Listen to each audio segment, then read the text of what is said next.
relógio já passou dos 49 prometidos pelo árbitro. Cai a chuva. Que tensão. Cobrança de escanteio. Alisson! Alisson! Gol!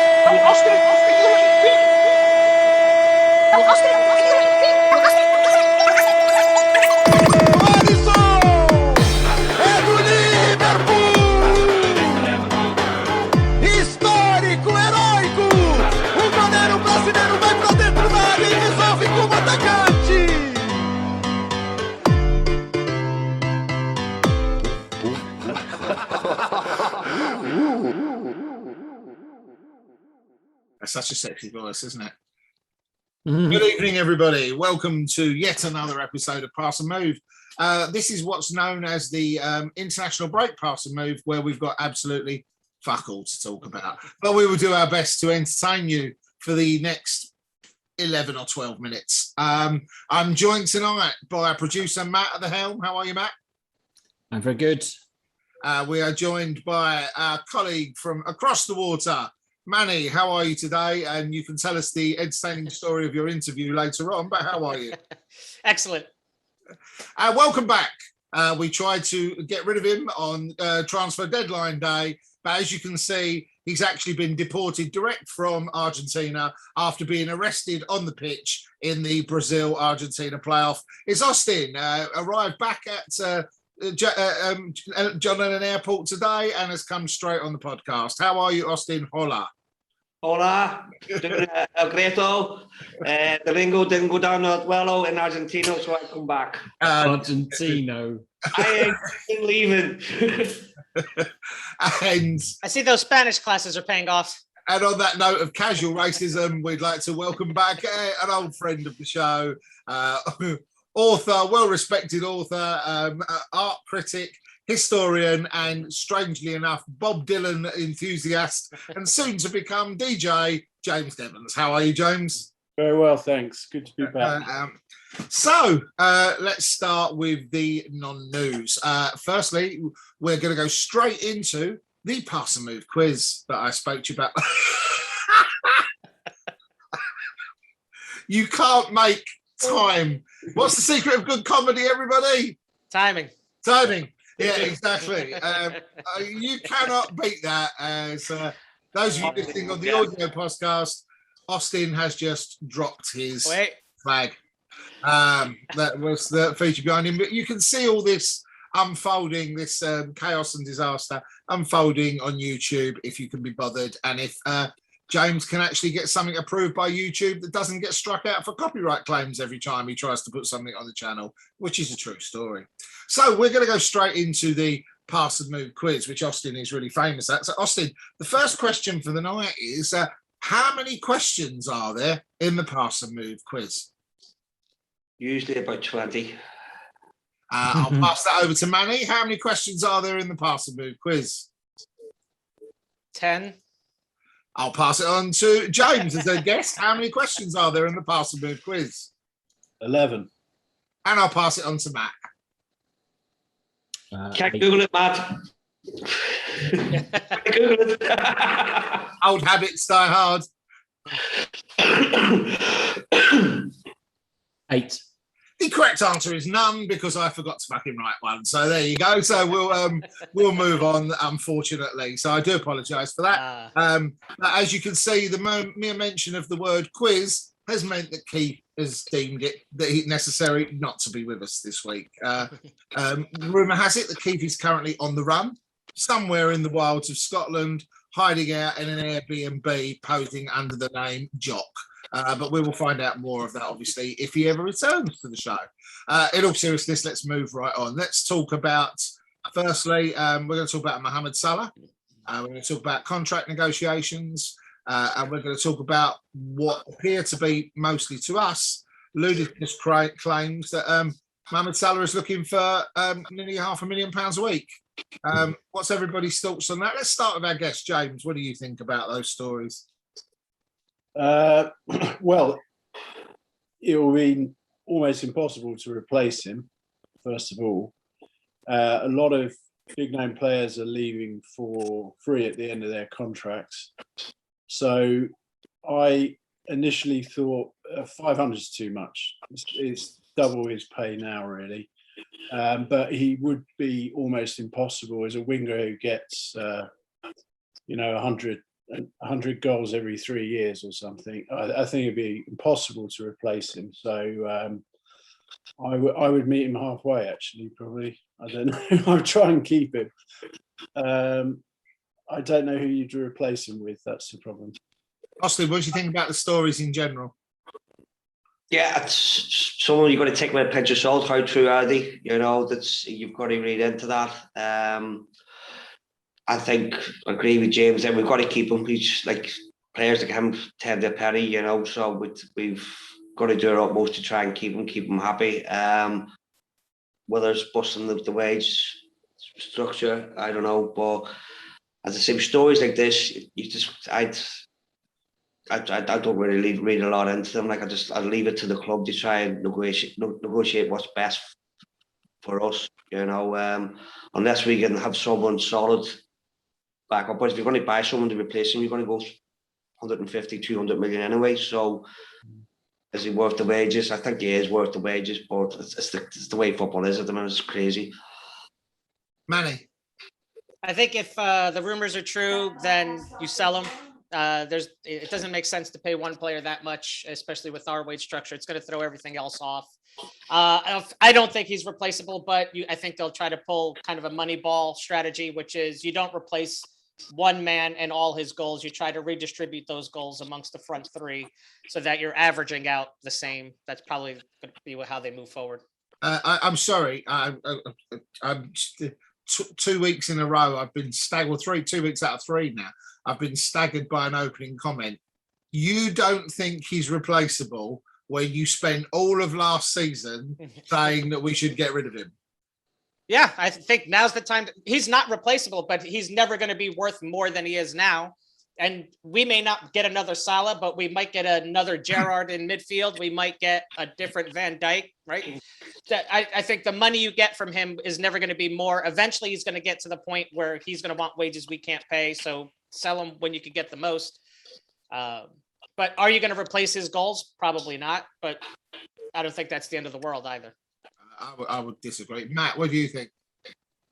Well, bearing in mind you're discussing a story that came out of the Mirror. Well, the Mirror, the Mail, the Express, and other places that we don't mention. It's been. I know it's a well circulated story.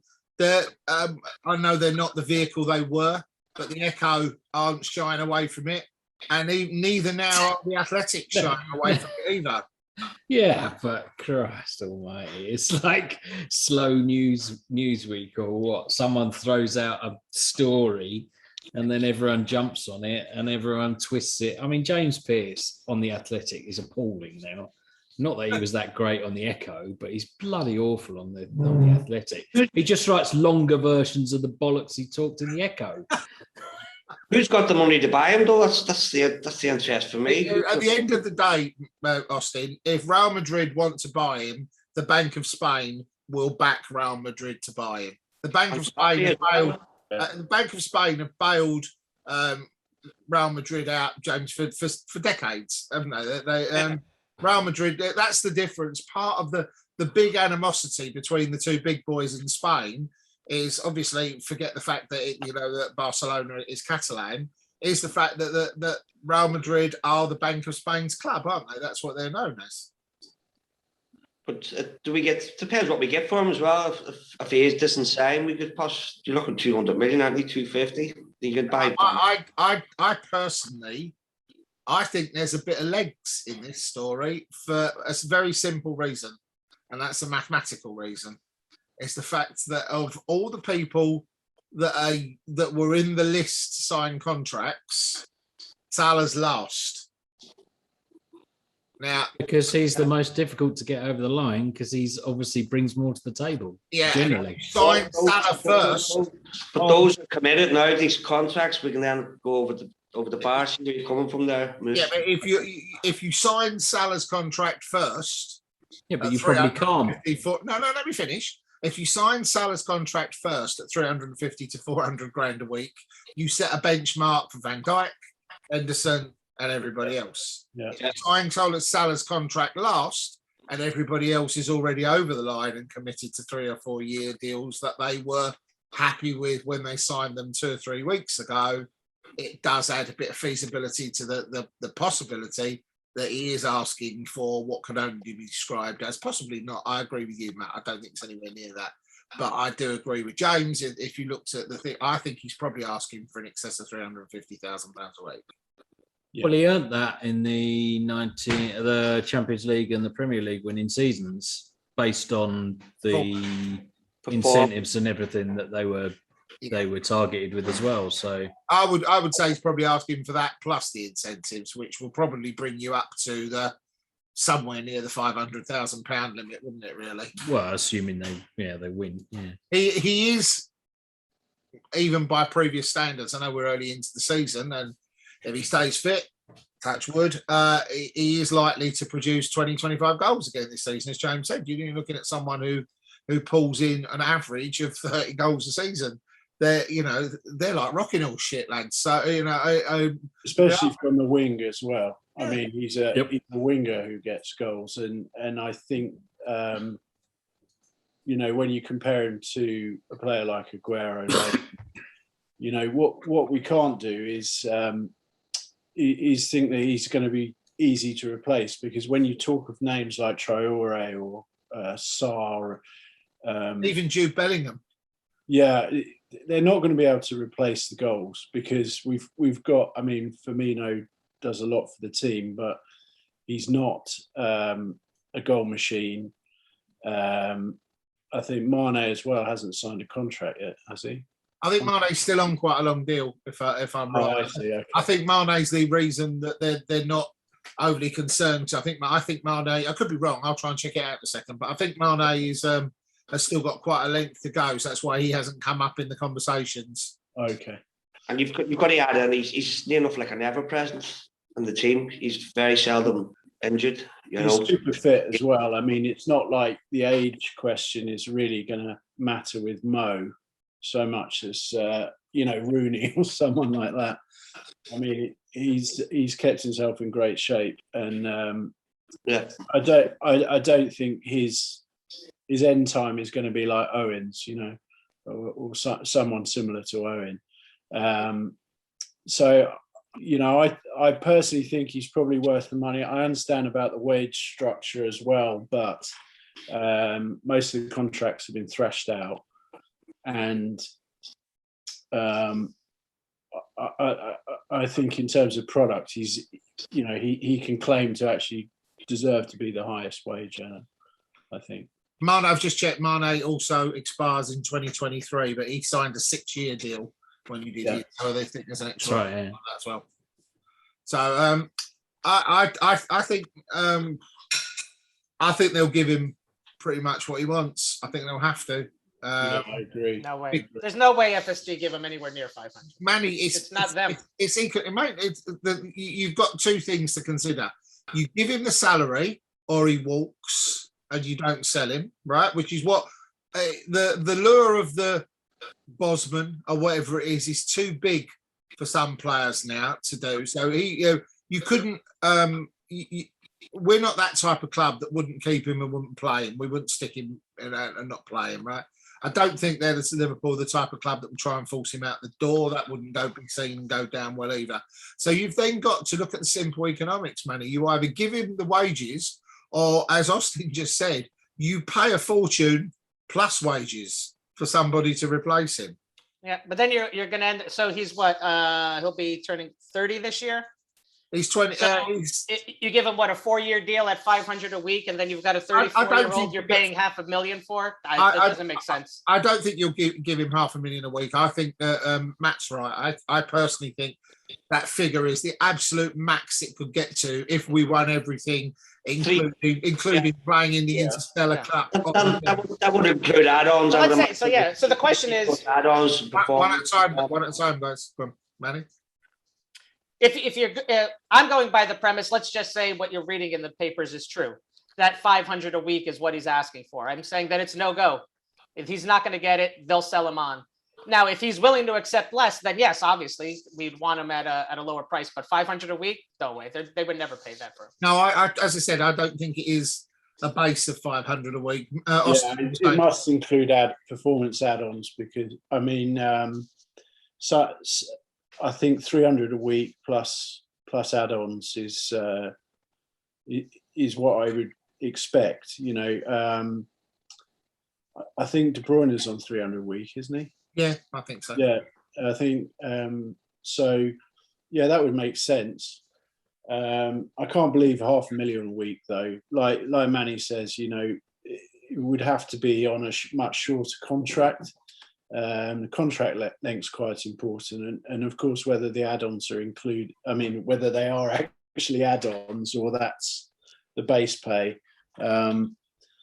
Anyway, no, I think he's well worth the money. He always has been. He's not a one-season wonder, is he? I think we've been in nowhere as good without him, and his injury record is non-existent. Yeah. If you look at the bigger picture, that works out at 100 million over 4 years.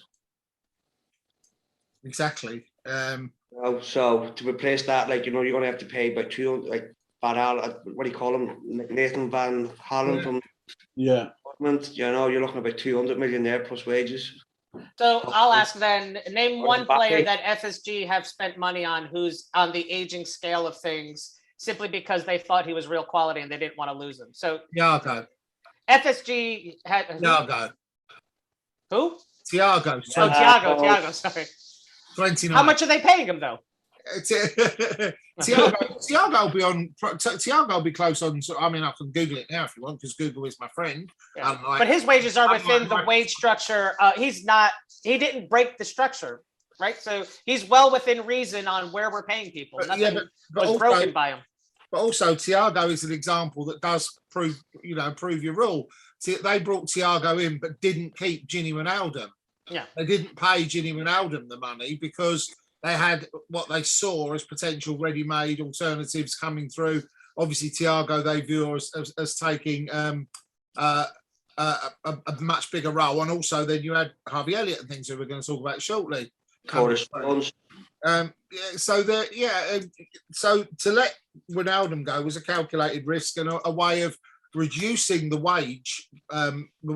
weekly wage bill effectively to allow for increased contracts for Henderson, Van Dijk, Robertson. What they've basically done, and it's something I'm really going to give the floor to Matt on, which is because he makes very good points about this, is they've run the business like a business, Matt, haven't they? Yeah. Redistributing the money.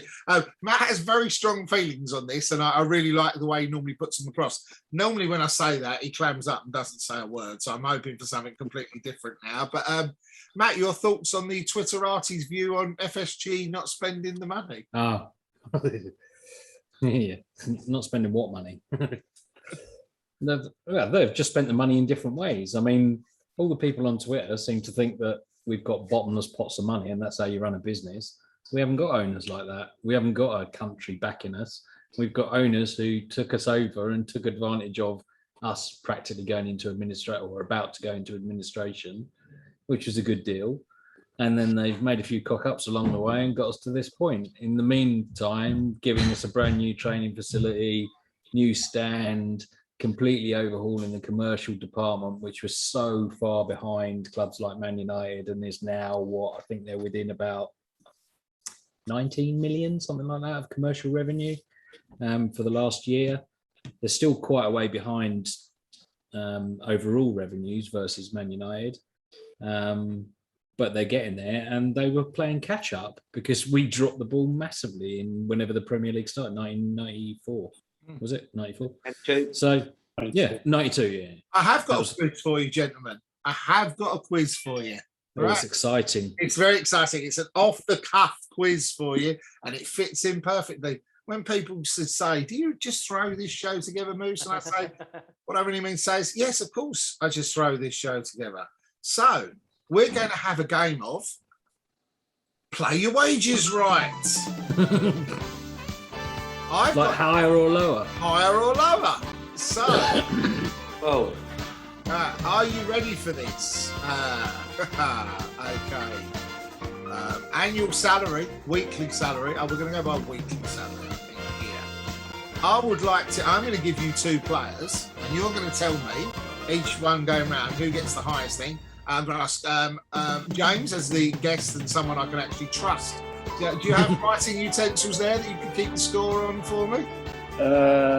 Yes, yeah, I do. And Matt, we're gonna need you to clap through the whole segment so we know you're not typing for Google. So let's have a game of. I can't pronounce his name. Austin, give me the name of our Irish goalkeeper. Kelleher. Keefe. Quaveen, isn't it? Quaveen Kelleher, isn't it? Keefe Kelleher. Quaveen. Kelleher. Right. Quaveen Kelleher or Curtis Jones. First question to Matt. Who earns the most money and how much per week? Oh. I reckon Curtis earns the most and he's probably on 20 grand a week. Okay, Matt gets 1 point for the correct answer. Quaveen Kelleher is on £6,000 a week and Curtis Jones is on £7,500 a week. Wow. Moving on to the next 2 up the list, and I'm going to give you them in just particular order. This is going to go to Manny. They're random, the people on the list as well, but this is going to have some discrepancy for you. Nico Williams and Andrew Robertson.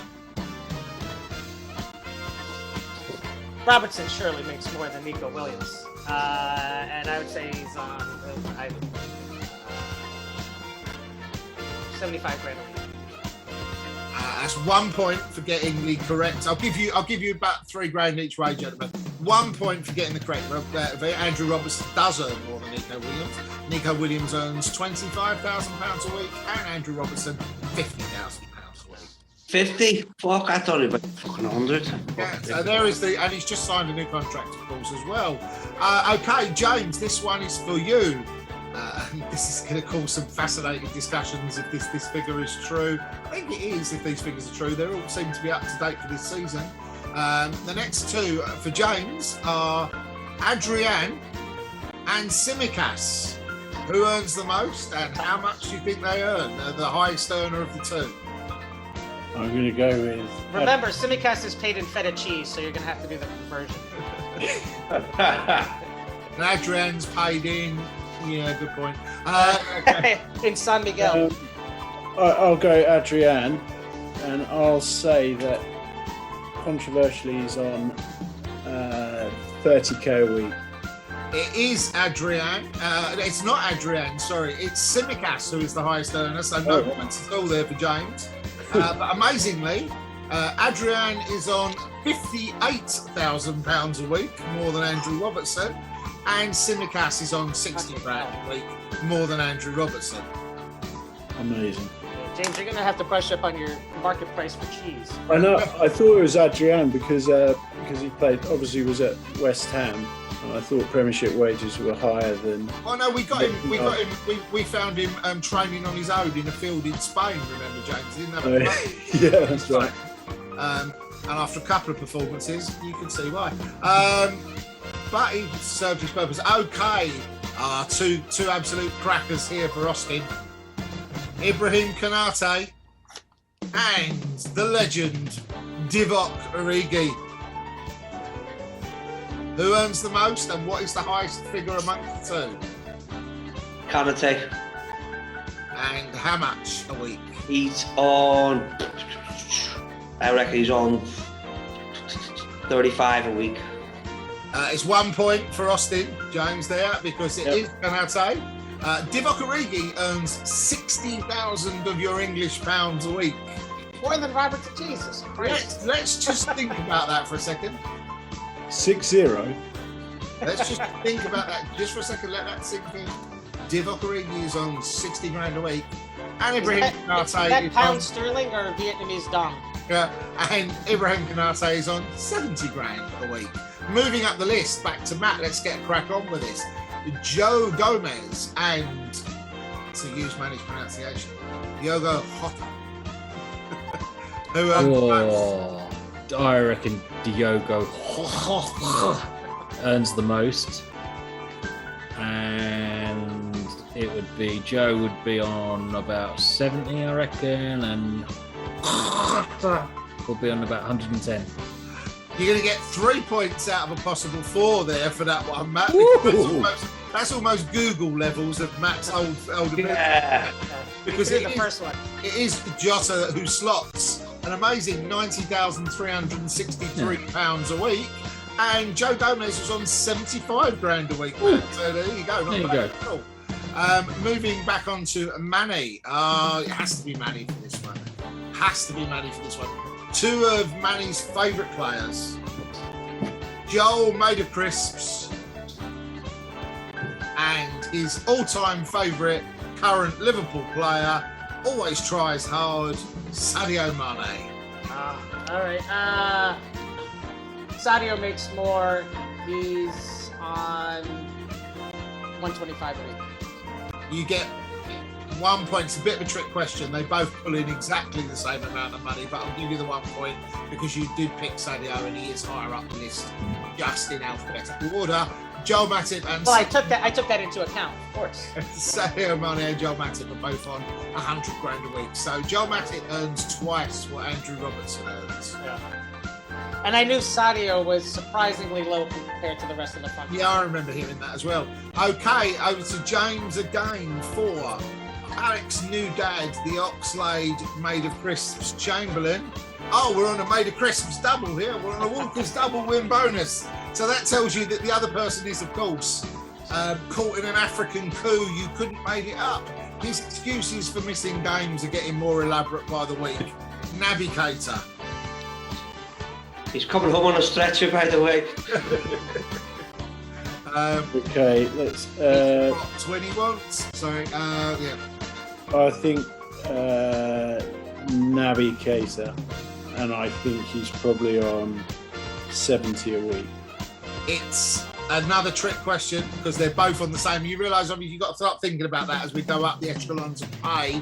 Not always that we will, but they're both also on the same. A staggering for two Crocs, 120 grand a week each. Okay, another 0 for me. No, you get. No, you got Naby, so you get a point for that. Yeah. Okay, all right. And now we also know Austin. because of Oxlade-Chamberlain, we have all our kids need to be an anagram of our own name.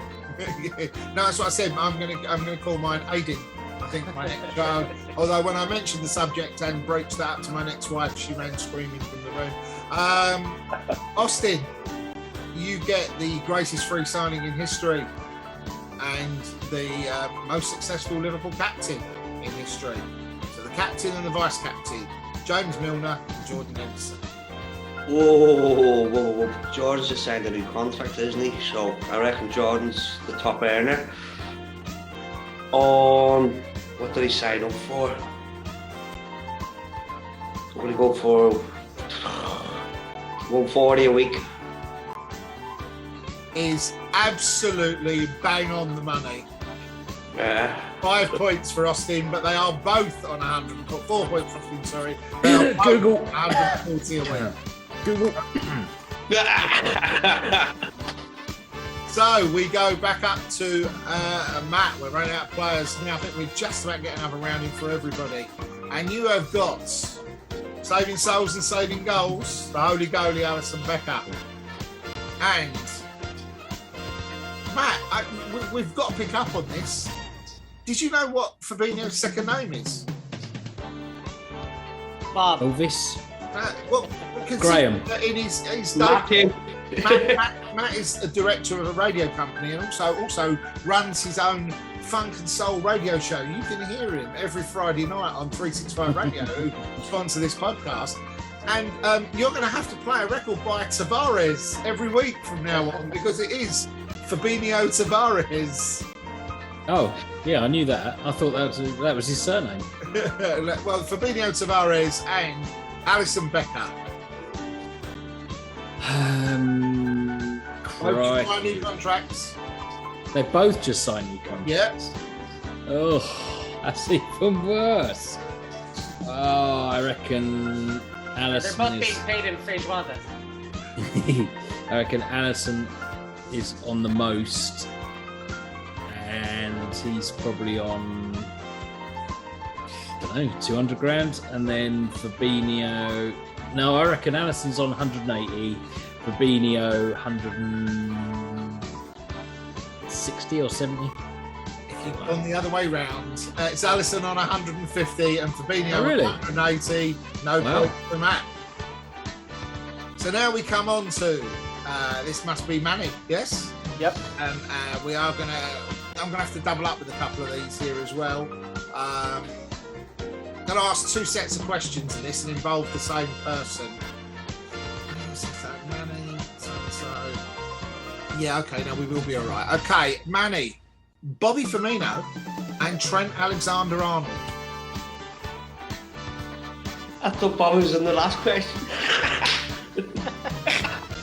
I'm gonna say Bobby is paid more, and he is on 150 a week. No points for Manny. They're both joint 180 grand a week. What it must Practically be. giving money away at this point. Well, it must be to be Trent Alexander-Arnold. Okay. Oh, here's the question for the ages for you. All right, James. Okay. Mohamed Salah and Thiago Alcantara di Nascimento. It's like fluent. Yeah, it's like I was hearing It's just a foreigner, right? I've got it's my part-time job is commentating on Spain games, of course, as well. So there you go. I think Salah is on 250 a week. I think I read. And Thiago is on 200. You get 1 point for Thiago being on 200. They're both on 200 grand a week. So, Matty, in answer to your question, all the way back, who do FSG lay out the wages to on someone who's over 29 years old and by? And I said Thiago. It looks like I was right. One, he's the exception that proves the rule. Who's missing, and how much money do they earn a week? Naby, he's missing, and he's on good wages. I reckon I've read this, I reckon he's on about 210 a week. Austin's powers of retention and listening in the quiz are legendary. Naby came up about 5 questions ago, so you get no points. The answer, of course, is Virgil van Dijk. Big Virgil. The top earner at the club on £220,000 a week. Solid. So that's Liverpool. So we did get a quiz. Virgil just mentioned money. So that's why I say, listen, if Virgil's the highest at 220, to pay someone 500, you've completely thrown everything. Then you've got to pay Virgil 500. Everyone is going to have to now be pumped up on that. That's my point. These guys have signed. These guys are done on 3 to 4 year deals that they were perfectly happy with when they because contracts are never renegotiated when salary structures Well, are he's broken. got me Like, magic beans last week. I can't get the agents magic start beans coming back. in and then they start saying our player's going to sign for somebody else or refuses to play. You can't do it. And you've just told us how hard-nosed FSG are, and I refer you to it's like a game for me. It's like a game of celebrity squares, watching you sat in the boxes above each other, where I refer you to the gentleman above you, Mr. Purser, who would just take the Harry Kane approach if it was the business and go, you signed a 4-year contract, shut up and get on with it. Correct? We're going to have to do a Brady Bunch style Yep. intro here. When we're looking at the side. That's why I think Salah's contract is last, and that's why I sort of agree with James and Austin that they will pay him. Perhaps not anywhere near the figure that's been quoted, rolled in, but I think that little quiz and exercise proves to show that they will pay what they need to do. I mean, you've given Virgil van Dijk 220 grand a week, a 4-year deal. He's 30, Manny, and he's just come back off an ACL. So they'll give Salah, who basically, let's be honest, for a couple of seasons goal-wise, carried the front three. They all performed. But, you know, as James quite rightly said, there's only one who's up there. You know, we had Mane's little flurry for the golden boot. But of the three of them, it's Salah. Salah's always over 50% of the total, James, normally for the three of them.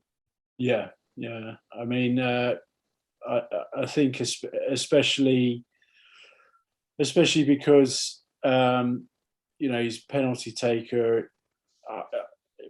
I think perhaps it will be around 350.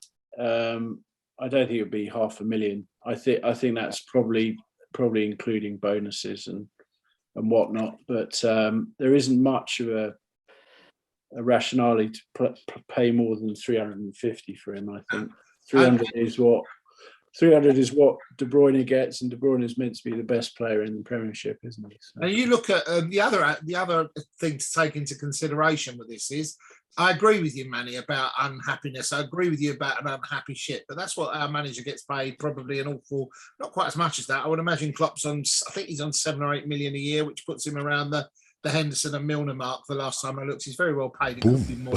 But if you look at that situation about why do they accept one of their colleagues doing that? Well, because that colleague makes the difference between you winning Champions Leagues and Premierships and not. Yeah. Everyone in the long run, so you can't replace like for like, but every player is replaceable throughout the team. And so I don't think it's the end of the world. We've seen many players come and go, especially when we were the selling club, and someone else always came in that did a job. So I wouldn't consider it the end of the world if he left. We've never been at one club, man. No one's bigger than the team. We get that, and we all totally agree with it. But in the current financial climate, with the current availability of park players, and as I think Matt said quite rightly, they're not going to go and dig a hole for 200 million quid. And we're not going to sign Erling Haaland because he'll come with a transfer fee next year. We might be involved. I doubt we'll get anywhere near Kylian Mbappe, but we might be involved. The only reason we would be involved in that conversation is if Kylian Mbappe wanted to play for Jurgen Klopp, and there would be no transfer fee. That's the only way we would be involved in that conversation. If there's a transfer fee involved, i.e., I'm sure one of the things that you come back to other conversations that have been had around the club in the last couple of weeks. Michael Edwards, the story came out, didn't it, that Michael Edwards could be leaving at the end of his contract. Michael Edwards' job is to negotiate contracts. Has Michael Edwards reached an impasse? Has Michael Edwards been told he can't have certain transfers for things he'd lined up? So this is all speculation, so. But why would Liverpool sporting director leave unless someone was going to pay him a shed load more money to go somewhere else? Yeah. I think every other club sees his success and starts saying, well, what is his wages, and we'll just double it. Yeah, I think the latest story I heard was that was someone else Real Madrid was sniffing around from Liverpool as well.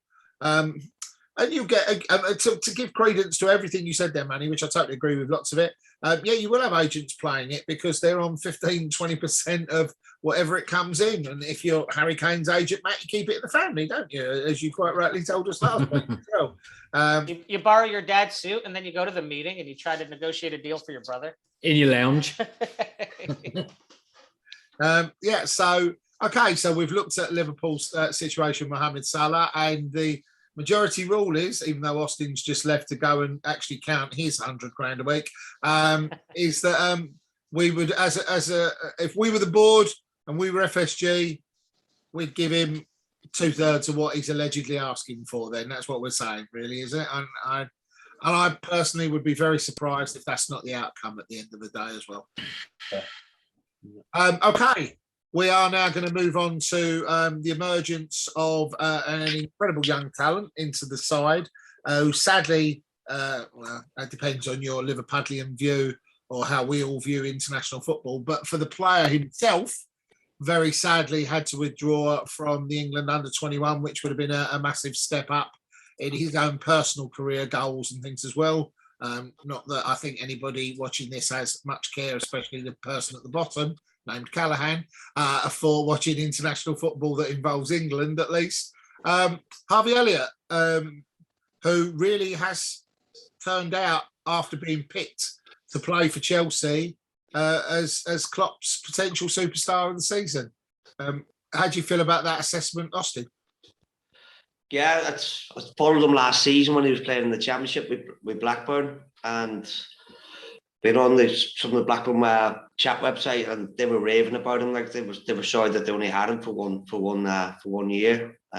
He's got to be a phenomenal talent. He's only 18, still a baby, and he's achieved probably as much as what Jack Grealish has had, and he's been playing full-time football with Aston Villa. You know, his assists last season, his goals last season at Blackburn, phenomenal. His appearances, like he's only 18, and we're talking about Salah before. Like, you know, hopefully we can keep Salah, but I can see him as a potential replacement in the future when Salah does maybe wander off or start getting that bit older, like, you know. So well, when Salah reaches 34, Harvey will be 22. So there you go. That's yeah, you know, so exactly. That's what I'm just thinking. Like, it's just hopefully carrying it on, like, you know. And it's another great youngster coming through, along with the likes of Jones and all that, like, you know. So it's the potential's there. Just fingers crossed that he reaches that potential, and he is a dyed-in-the-wool red as well, you know, particularly when Real Madrid tried to save him, they told Ramos to fuck off, basically, you know. So it's a great story. That warmed into my heart already, you know. So yeah.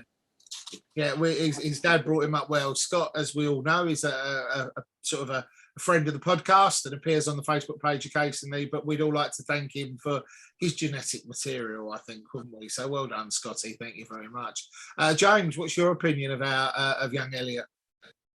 Well, I think he always looks like he's trying to take the game to the opposition, especially against Chelsea. He had quite a long range shot early on.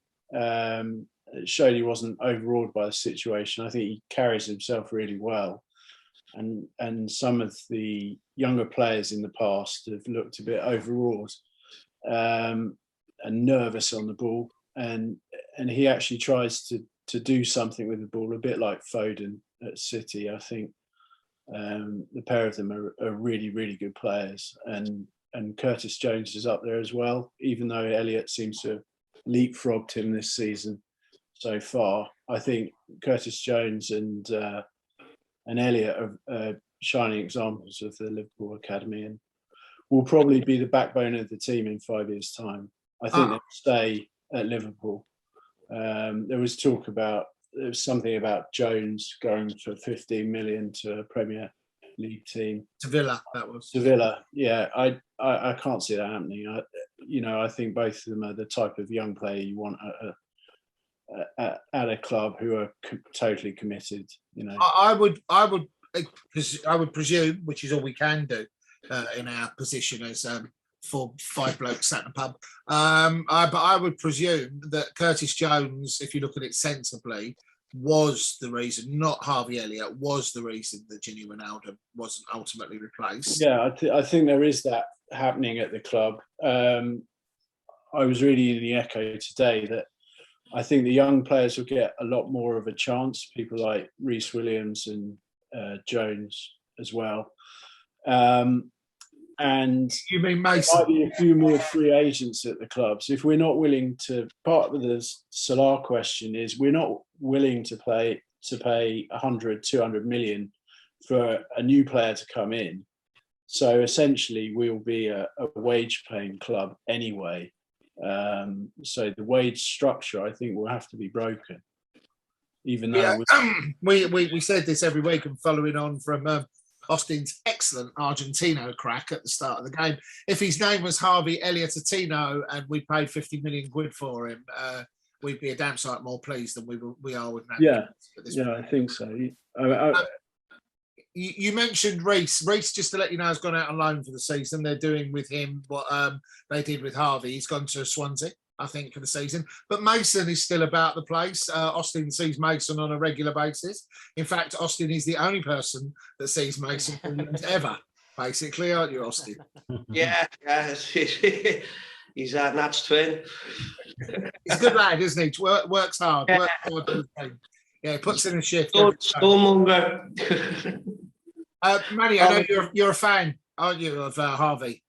Yeah, I think just like James said, he doesn't seem overwhelmed by the occasion given his age. I think Chelsea tried to put some hard tackles into him early. He didn't seem fate. He just jumped right back up, got right back to it. Doesn't mind trying to dribble past or work past somebody. His pass for Salah on the goal that ended up being offside was brilliant, that one, right? So I think he's got all the tools. He just needs time on the pitch to develop, right? So hopefully he could see a lot of games with us If not, then I don't know. I hope he sees a lot of games. Let me correct that and say, if he didn't, then I would have felt bad that he probably should have gone on loan another season if he's not going to see a lot of game time. But so far he started a couple matches, so I think he'll do. Matt, do you not think that his selection for Chelsea, which I'll be honest came as a really welcome surprise, is a clear indication that he is going to see a lot of game time this season? I'm still struggling with your comment about congratulating his father on his genetic material. His semen.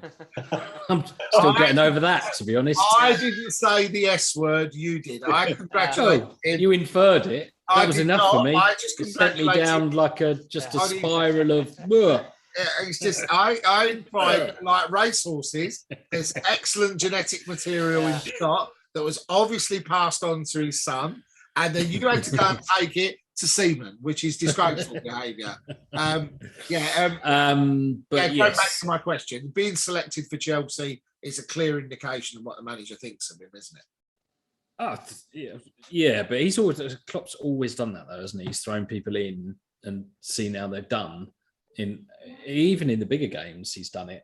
You know, he's played random teams when he fancied it just to see, like Gini Wijnaldum at the back for what was that against Brighton? I think it was. Just because I've no idea why. Still no idea why he did that. It was almost like a giggle. Let's see how Gini gets on. So yeah. I think he has.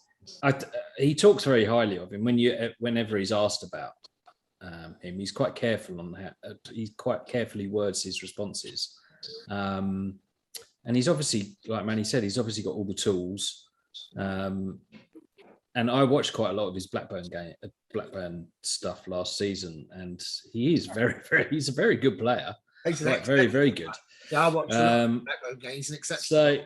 And it's just, you've got to bear in mind he's 18. So, and you don't want to kill him like Wayne Rooney got killed. Yeah, no, I think the other thing you need to take into consideration with Harvey and the being picked for the Chelsea game is that every time I hear Klopp talk about him, he talks about what he sees every day. So the kid must be exceptional in training, Austin. Don't you think so? He must be superb. Yeah, and what I was going to add there as well is United's paid something like 80 million, did they, for Jordan Sancho, who hasn't really hit the ground running in the Prem. He's Harvey. He's just and his brother paid 80 million for Jaden as well. Yeah, both of them, Jordan and Jaden. They got them both. Yeah, and they got 2 for 1 deal. And the way I feel the waves of hate emanating from Austin now as well. He knows that Jordan and Jadon Sancho, when we play United, is going to come back to haunt him. They're going to play 12 men. They're going to play 12 men. They're going to play both the Sancho twins against us, aren't they, Austin, as well? But yeah, I'm going to be bamboozled, you know. But the way he's just settled in the first 3 games he started, and he hasn't looked out of place. He's confident, you know. And if you look at where Sancho started, he hasn't had the ground running, you know, because I think that year in the Championship has done a good stead, you know. And I wanted him to stay this season, you know. I didn't want to see him going back out again on loan. Yeah, I thought that another loan would have been an indication of a Harry Wilson, or that would have been. I think the fact that he was chosen to stay. I also think that. I started mentioning Curtis Jones earlier. Yes, I do think Curtis Jones is the reason Wijnaldum wasn't replaced. But I also think again, you only hear from outside, a little bit from outside, there was a little bit of disquiet from Curtis, which is why the Aston Villa story came up, because he probably now sees a fully fit Jordan Henderson, a fully fit Thiago in front of him still, both on, decent contracts. And he probably sees that as a long way back into the team. I don't think Harvey's got anything to do with the disquiet. It's a different position, really, they're looking at for Elliott. I think we've got the potential to be looking at someone that could be, all being well, and not too much pressure on him, but looking at a PFA Young Player of the Award candidate. I agree with James. I think him and Phil Foden are 2 of the outstanding players in the division, and that's before you get to Sancho and all the others. Before we move on a different subject, someone you mentioned Jadon and Jordan Sancho both signing for Manchester United there, Austin. So if you're Donny van der Beek this week, not a good week, is it? No. Another bad week. Yeah. Well, just get used to sitting in the stands, Donny, because they're putting that 39-year-old or whatever he is in front of you every single week. Yeah. I also love the harmony that he's already brought to these. Not even reported full on for duty yet, I think, but full on, but not played a game yet. But the harmony that he brings, he's gone in and demanded no sorry, been given the number 7 shirt by its previous recipient, who was more than happy to pass on his number 7 shirt, and his starting role in the front three of Manchester United was Edison Cavani, who's another one sitting next to Donny van der Beek thinking, what is that wanker doing here? Yes. Yeah.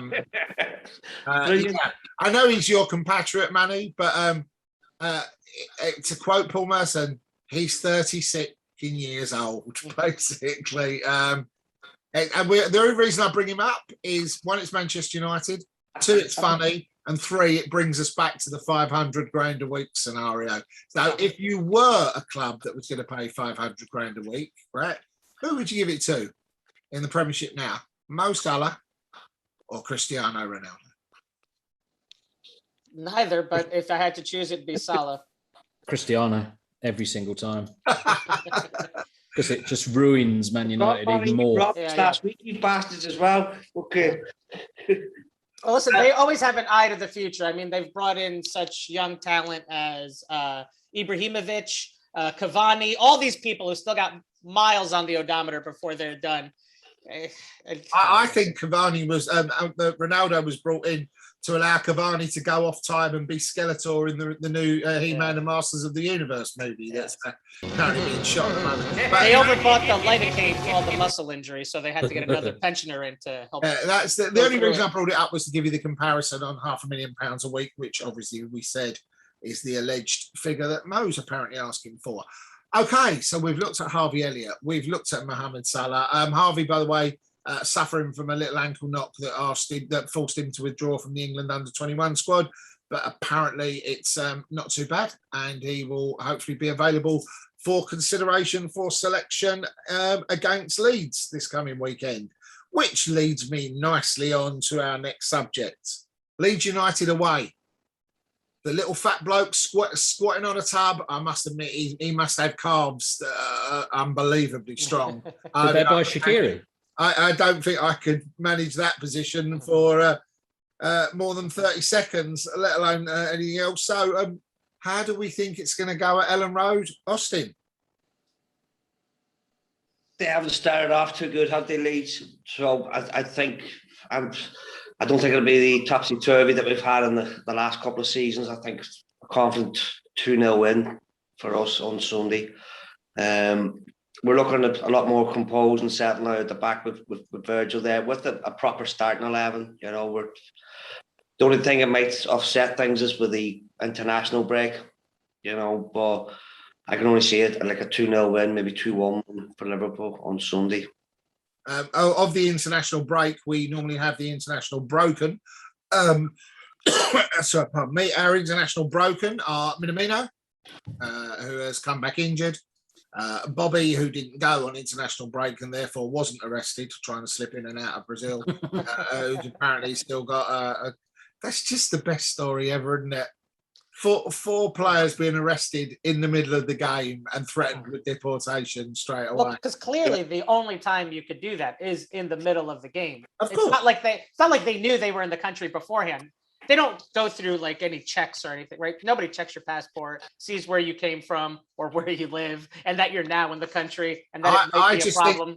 Unless the game has started. A country that can allow Ronaldinho to come in on a passport that doesn't even have his name on it, let alone be fake, obviously doesn't have the strictest of passport control. I mean, it's not as if Ronaldinho's not exactly noticeable by the fact that his teeth, his eyes, his hair, and the fact that he's fucking Ronaldinho. So how he can walk through an airport, on somebody else's completely different named passport and end up in prison for it is amazing. So I think that the customs structure, Brazil, the fact that they actually finally caught up with these 4 rogue Argentinians, managed to make it onto a football pitch. I think it's just tremendous. It reflects so well on the Argentinian policing structure, and will make many a wonderful movie in years to come as well, won't it? Brazilian police, not Argentinian police. Brazilian police. So was it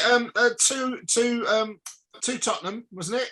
And was it who were the other two? Two Tottenham, was it two? Buendia, Martinez, Lo Celso, and who's the fourth? But it's 2 Tottenham, 2 Villa. Yeah, 2 Tottenham, 2 Villa. Yeah, so Spurs even managing to be Spursy with their own players when they're off on international break. Absolutely magnificent, isn't it? There were 2 teams in the Prem that broke rank with all the other teams. All the other teams said no, they're not travelling. Spurs and I think Villa. I thought I heard in the news the word that came out was that Spurs also didn't give them permission to travel away, that the players just went off. I like the fact they're therefore. Can you imagine? What's on telly tonight? Oh, let's watch Brazil versus Argentina. Oh, that's a good idea. Yeah, crack open a few. Let's watch Messi play. Doesn't that look like our player, Daniel? I know. I'm still waiting for it to start. Doesn't that look like our player, Daniel? Nah, don't be stupid. I told Nuno he couldn't. Fuck me, there's 2 of them.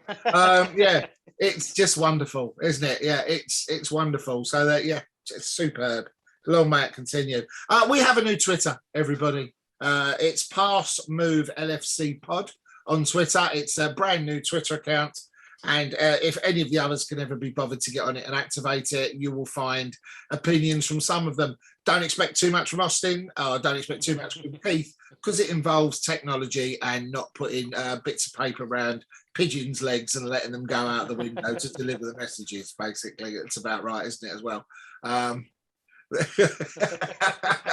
As you can see, Austin, if you're watching this on YouTube, Austin is very much the person's go-to for anything technological or DIY. Austin doesn't get Twitter on his typewriter, so exactly. All right. So Pass Move LFC Pod is the new Twitter handle, and you will find all of us on there at some point in the coming season. So Leeds, coming back to Leeds subjects as well. Who have we heard from? Matt, how do you think it's going to go with Bielsa's Carves this coming weekend? 8-0. We're going to thrash them. Standard, as the saying goes, I believe, as well. No, I reckon he doesn't seem to have changed his strategy. They don't seem to be as... I'm not even sure they were very solid at the back. They will just attack. And we've got Virgil back. So it's like, we're going to win. It's a bit like, oh, well. Yeah. You've got Bamford. Oh well. We are going to come back onto Virgil in a second as well. James, how's it going to go at Ellen Road? Well, we're always a bit rusty after a break, but I think it will be an easy win, because I think the centre backs are looking very solid. I think Matip's probably one of the perfect players to look after Bamford. And as you say, they have had the same tactics for a season now.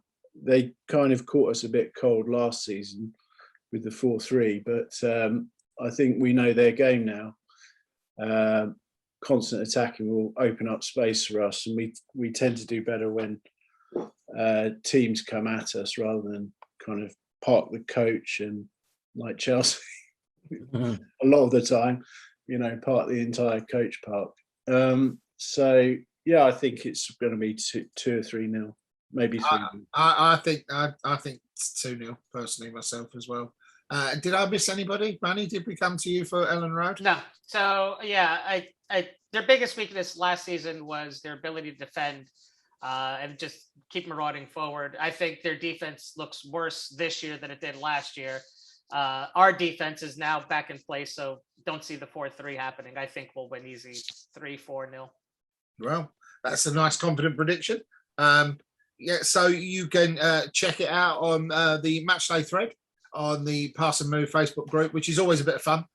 You can get in there and have your comments and have your say. So join the Pass and Move Facebook group, and we will add you to the Matchday thread, where you can look at the various deranged rantings of an American who tends to lose his shit every 3 or 4 minutes as the match progresses, and the incredibly poking of the bear by his colleague, who is at this moment sat above him, who will then just come in with this lot of shit, clop out when we're 3-0 up or something at that particular point, as Matt is wont to do on several occasions. Matt thinks it's a good idea to stir up the Facebook group every 5 minutes or so on a match day, don't you, Matt? I like to engage the community. Because it needs care, that community, doesn't it? It definitely needs some care. That community. So we don't have any questions because this week, because one, we didn't put it in the Facebook group, and two, there's been no football, so very few people have been in the Facebook group this week. So we're going to come on to looking at where Liverpool's Champions League prospects are going to lie. So Austin, have you secured your tickets yet for away trips? To put the thumbs up, thinking you're going to ask home games are just sorted today for me and my lad, you know, so all good. We're looking at, me and Keith are looking at AC Milan away in December. So if any of you chaps or anyone listening, I think Manny's up for that, aren't you, Manny? You quite fancy a transatlantic for that, don't you? Yeah, winter flight America to Europe is going to be fairly cheap, so I could swing it. Yeah, so we're plus I'll have to translate the Italian for Austin. So we're geared up for that. That at UEFA have made an announcement today that ourselves, City, United, Leicester, Wolves, and who else is qualified? Where else is qualified? Those are in the Vauxhall Conference, aren't they? The Johnson Paint Trophy version of Europe. They've announced today that away fans can travel to the European competitions, but they've told Everton fans to get the sun cream out because it's fucking hot here in Liverpool. Yes, of course. We're me, myself, and Keith. We're geared up. I'm going to take my lad. Keith's going to take his daughter. So we're geared up for Milan, and hopefully our friend from America can join us there for a couple of nights. So looking forward to that. So it's a Champions League group full of excitement, and we're going to be playing decent games from the off. I'm not using that as an excuse. I think I'd much rather, if I'm going to be sitting down watching it, or hopefully at some point entertaining the experience, then I'd much rather it be for something of meaning than playing Lidl, Waitrose and Sainsbury's like some of the other English teams will do. Yes, it would be nice to see ourselves straight through potentially to a quarter-final, but let's, or elimination trades. Let's see how it goes for a change. And as we said earlier, none of those three teams are the forces that they effectively were. So I don't see why we shouldn't be favourites to come out of that group on top anyway as well.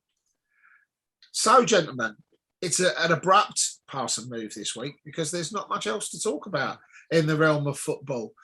We've looked at international espionage. We've looked at counterfeiting passports. We've looked at Liverpool Football Club players' bank balances. We've looked at the emerging talent of an 18-year-old superstar, and we've tried to work out whether a 29-year-old Egyptian is worth £500,000 a week. And people say we haven't talked about anything in this show. James, tell us what you're up to at the moment. Thank you for joining us this evening. What's on your radar coming up? I'm writing and presenting a Dylan show, a Bob Dylan show every week. So I've been writing that. Planning how to get down. Where are you presenting that? 365 Radio. Yeah, 365 online. Great station. From the end of September and going into October, you will find James and his Bob Dylan retrospective. James has been contracted to appear presenting that programme for the next 18 years. Haven't you? Times they are changing. And that's still only half the catalogue that we think he'll get through during that period. Sorry, James, I just carry on. So that and trying to plan a route by electric car down to Spain, which is there's great big gaps in the charging network around northwest France and eastern Spain. So that's been taking most of my time. And so kind of wondering whether we were going to buy any players over summer, and it became obvious we didn't. But the squad list looks really, really good, I think. The injuries cleared up for a while, and now they're back. But when they were cleared up, it looked like we had a very strong squad, I thought. So, that kind of thing. And I've written second novel coming along. I've written it. I'm just waiting on a publisher who I rejected first time round. Seeing how they forgive me. But that difficult second date, is it? Yeah. Yes. Yeah. So I've kind of gone back to with just saying times are different now. The bookshops are open, book fairs are open. Give us a précis of the plot of your second book. It's set in Marrakesh, 1969. There's a lot of mention of drugs and some rock and roll. Austin gets in there, I believe, doesn't he, as well? Art looting, that kind of thing. Heroin overdose. What, looting drugs and alcohol, and you're wondered why you're being mentioned in the same concept? Yeah, of course. Sorry, James, carry on. It's about a family, a Jewish family, who are also trying to recover some of the stolen art from the Second World War. It all gets a bit messy. There's lots of fight scenes and hopefully a lot of action that people will like. So that's what I've been doing. And if you get your publishing deal done, when do you think it will see the light of day? Probably November, I think. November or December. Just in time for Christmas. Well, we'll have to have it it's back also on. set in December 1969, so that would be quite good. It's about the changing decades as well, and hopefully it has that kind of air of Withnail and I, which is like my favourite comedy film, along with Big Lebowski. So a mixture of those two. That's how it goes. Well, as you if you go back to our good friend Leo Moynihan, you'll find out that we are nothing if not relentless pluggers of books when it comes here as well. So we can guarantee you a few mentions and having it waved in front of these little red screens in front of us behind us. Thank you very much. Austin, one day we'll have a red screen if we actually get around to the technological. We'll sort it out for next week. And once we teach Austin how to read, he's definitely going to buy that book. Oh, that was low. That was low. That was not as low as that. You stole the match off us last week as well, Portuguese.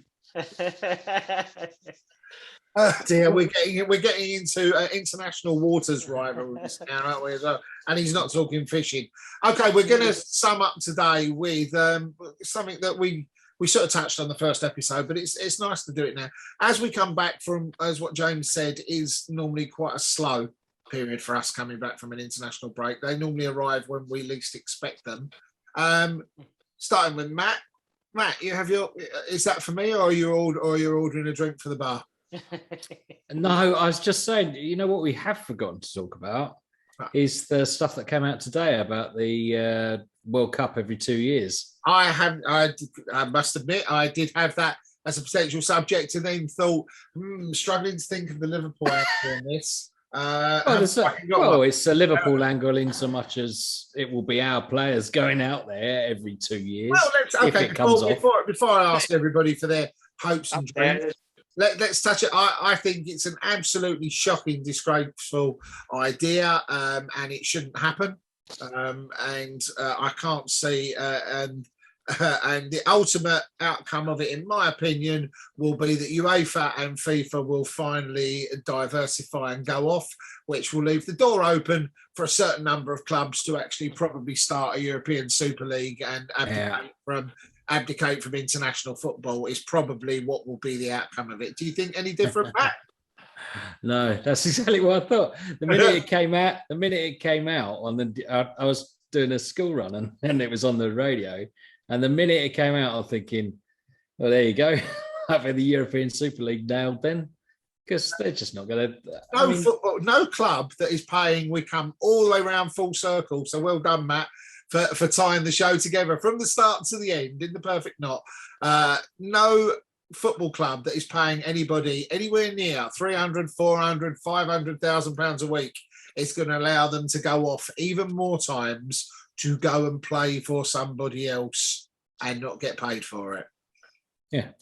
Not gonna even more than the actual tournament itself. It's going to be filled with even more nonsense international friendlies to fill up the in between time as well. It's the same. I mean, Austin, you mentioned a qualifier there as well, but I mean, we're English. Well, one, I don't watch international football. I've got no interest in international football whatsoever.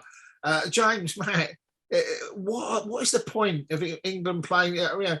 Harry Kane scored in his. I heard the other day his 14th successive qualification. So what? Who cares? It's Andorra, for Christ's sake. They're playing shit teams, and by the time then they get to the fucking championships, they play a decent team and they get knocked out. It's we did get all the way to the final before we got knocked out by a decent team on penalties, Austin. So that might put a bit of a dent. I'm not going here.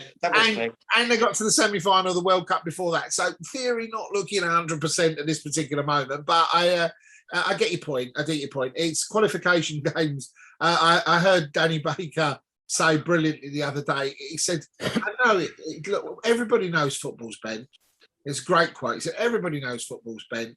Why can't we just admit football's bent and go, England, Germany, Spain, Italy, just you're through.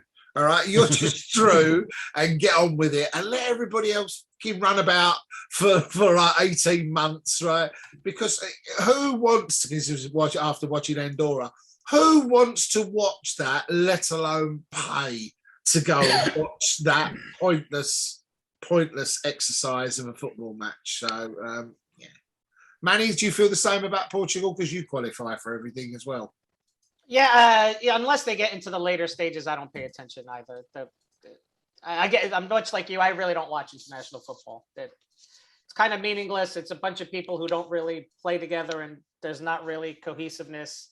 Trying to play another team that's kind of in the same boat. I don't know. The games aren't that exciting. Everyone's playing close to the vest. No one's going for it. It lacks all the passion of the club game. So I can do without it. There should be knockout stages before they go into the group, and then maybe you can make it a bit more competitive. You know, elimination groups, and then you move through a bit like the Europa League, really, where you do it and then you get in. Yeah, I could see that. I've talked to Austin about international football, but he's Irish. He has no experience of it. Just scored against Serbia 1-0. Scored a goal. So, gentlemen, to round up this week, James, give me your hopes and dreams for Liverpool this season, achievable in your eyes. I would say title bid until the last season, until the last game, even if we finish runners up, and then making the semis of the Champions League, which for me is, I love the Champions League, and I would prefer to win that than the Premier League. Sacrilege. Yes, yeah, but I think it's the ultimate competition at the moment, and so I would like us to reach at least the semis, which I think we will do, and then I think probably we'll finish second in the league. I've got a feeling that Chelsea might win it this season. Yeah, I don't. Everybody seems to. I must be odd because I don't get that feeling at all. Austin, hopes and dreams. Hopes that we're there on the fight. Well, I don't think I'll even go to the final day, but I think we'll win the league without doubt. You know, I think we've got the provided the old thing from last season, the injuries don't bite in. You know, I think we've got the championship, so champions winning mentality. Crowds are back in the ground. I think they'll want to win it to get that parade. You know, the players will have that in them, like, you know, because I think that's what affected them a lot last season. A good run in the Champions League. Once we get the knockout stages, who knows what happens? Istanbul back on the agenda again as well. So you just never know. But I think they've got that winning mentality now that we'll go all the way in the league, I think. And I know we chop and change with the cup things. Like, I'd love an FA Cup final, you know, just to take my lad. Like, I can't see the League Cup because he's going to be playing the weekend teams, you know. So an FA Cup final, you know, I want a lot, don't I? But I don't ask for much, but I think we'll win the league and a good Champions League run. I'll do mine next. I also think we'll win the league. I do think we'll win the league, and I think it'll be a squabble between Chelsea and City for a runners-up position. But I don't think it'll be a walk. But I don't think it'll be as close as other people are expecting. The boys just seem to have that swagger and that look of determination back about them. So again, as you caveated there, Austin, injuries, which everybody is allowing, injuries allowing, I think they'll be there. I am with James. I would love to see us get to, because the sheer excitement of the semi-finals onwards or the quarterfinals onwards of the Champions League is something special. And again, Austin, crowds bring what you said, crowds back in the stadium and so as well.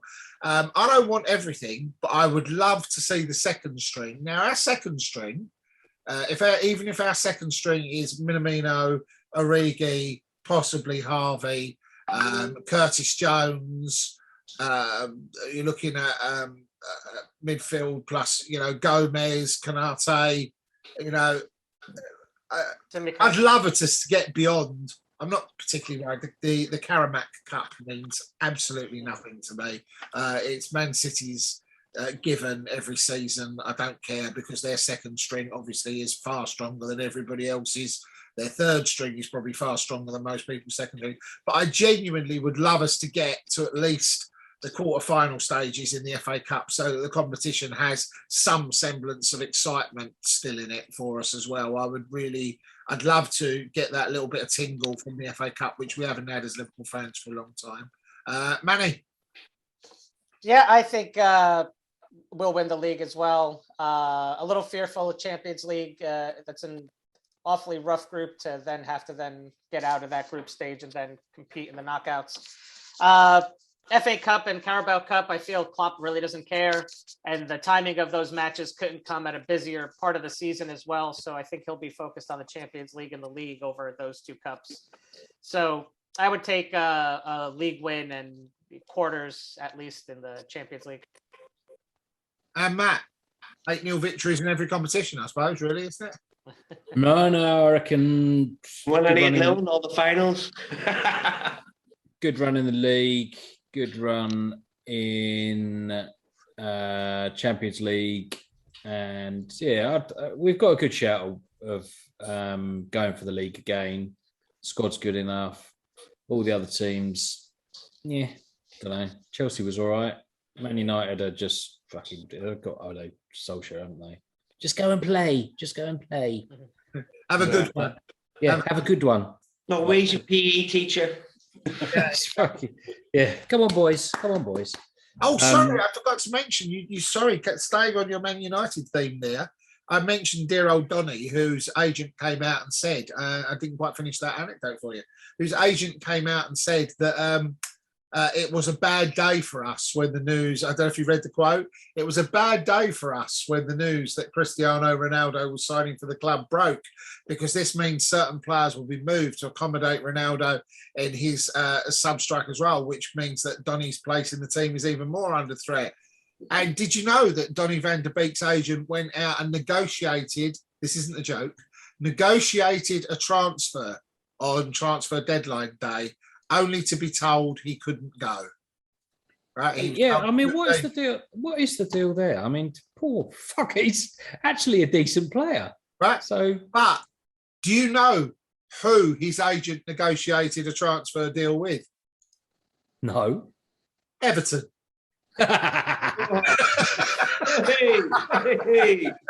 Banter. So he was nearly an Everton player. I'd rather sit in the stands at Old Trafford, wouldn't you, really? Who was the striker they got from Scotland who thought he was coming to Liverpool and ended up at Everton? Like 5 years ago. Oh, what was his name? Shit. Wow. Oh, dear. Yes, sorry, Matt. So coming across your hopes and dreams there. Sorry, you're. But I mean, the league is so difficult to call because it's the league. It's like 38 games. So it would be nice to think we could go on a lovely run and. Well, we're on that run now. If you look at where we are from the what was the everybody said title winning form to get into third position, we've carried that on. into this season effectively, and you know that we are on a very decent, unbeaten, you know, high performing. Admittedly, towards the end of some of the games last year, skin of the teeth, goalkeeper heading the ball in the last dying seconds. But you know that run and that determination seems to be back. So if that continues till Christmas, because I think it was you, Matt, who said the other week, is we've got the Ryder Cup. We've got the Ryder Cup that's coming up as well. I think we'll win that as well. What, Liverpool? Yeah, We're doing well. Yeah. Austin, for all I know about golf, it's the Sean Ryder Cup. So there you go. That's about as much as I know. I think our defence is really good enough for us to finish first or second. Yeah. I've got a lot depends how the likes of Elliott and Naby play this season. I think because there is a you know, Ginny is left and one of those players will have to have a very, very good season, I think, because we haven't bought. It comes down to it again. We've got a good squad, but it's relying on a couple of players stepping up, I think. And Chelsea's front line, you know, is pretty good, and I think their defence is also. James, I seem to remember. Actually, I'll take exception with that. Look, Lukaku. Why does everyone think he's great? Oh man, I love you. I can't agree. This is the rarity. Everyone's like he's changing. Diary, Manny and I are agreeing on a subject. Right? It's never happened. Romelu Lukaku is shit. He is. Yeah. It's just I don't. Everybody says, "Well, don't be stupid." He's got this, that, and the other. I just think he's bang average. He's a bully against smaller clubs that can't handle his size, and against any team worth their salt. Well, I mean, that's half the league, Manny. That's half the league. I mean, right. So what did he do at United? He earned them. What did United do when they had him? Maybe we don't have at the moment is a flat track bully, really. And then he went to a Mickey Mouse League of Serie A. Of course, he's blowing it up there. He was blowing it up there and still produced less than Ronaldo, who's now a pensioner at Man United. So I'm tired of hearing how great he is. And a lot of his goals were penalties as well, you know. So it's, I think once the season really kicks in with the likes of Champions League, Cup games, and everything kick in, that'll be the separate the men from the boys. Well, I think the home crowd will definitely help. Terrible news is Romelu Lukaku is returning from international duty injured. Is he? But he is a flat track bully, and that's why he was so good in Serie A, because he's, you know, there's a lot of bullying to go on. I think that's why he'll be good in the Premier League, to be honest. I think the service he gets, I think Havertz is going to play a lot better this season. They get goals throughout the team. I'm not a Chelsea. I hate Chelsea actually, but hate is a strong word. I go with despise and loathe. It'll be interesting if Chelsea do had a barren patch or a bad patch. How Tuchel manage it, because he's come in the crest of a wave when they went to the Champions League as a new manager and all that. Like, so be interested to see how things turn out when things aren't going to plan. I think Chelsea have got a very impressive squad, if I'm totally honest. I sort of agree with James. I think they've got a very impressive squad. They've got some terrific players. I think Mason Mount is another one up there. I think he's a terrific player. Kai Havertz is also injured and didn't feature a lot last season for being injured, and just being German, being in England as well, probably didn't help him as well. But there is also a subject that Manny brought up on the subject of Chelsea just before we tie this up as well. That there is also the factor that for Thomas Tuchel, Manny, it always goes wrong. Yeah. Yeah. Eventually it breaks down. His manager, he rubs people the wrong way. And listen, if there's one club who loves to get rid of a manager, it's Chelsea. So I gave him 16 months before he's out of there. Like your style, Manny. Well, that's he get a long service medal for a Chelsea manager there. Yeah. He gets a gold watch with that kind of tenure. Gets a carriage clock. And on that note, thank you very much, gentlemen. This has been Pass and Move. When you return next week, we will have had some football to discuss. But unfortunately, I won't be here. So somebody else will be hosting on the Tuesday evening. And I bet if I gave you 100 guesses each, you might struggle to guess where I will be. But I'll give you a clue. It's a concert. I'll give you a clue. It's in Birmingham. New Order. And I'll give you a clue. It's their hometown gig. UB40. Aswad. No, are we racially profiling Birmingham in this thing? No. Yeah. Stereophonic. Steely Dan. There might be giants. No. Right said Fred. That's really, and on that note, it's I'm going Dexys no, I am Noonday Runners. I am going to see The Wiggles. in a gig that holds less than 400 people, the hometown return Black Sabbath. Duran Duran in Birmingham next Tuesday. So unfortunately, That's gold. That. No, that's Spandau. Oh, is it? His Mason, get out of here. name is Austin, and he dances on the sand. Is all I can say. Thank you very much. I've been Moose. This has been Pass and Move. They have been Matt, Manny, James, and Austin, and we will see you on the other side, people. Thank you very much, chaps, and good night to you. Thank you. Good night. Night. Have a good night, guys.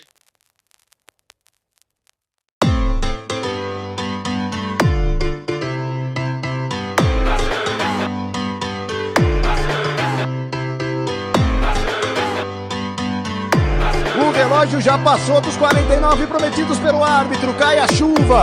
Que tensão. Cobrança de escanteio. Alisson! Alisson!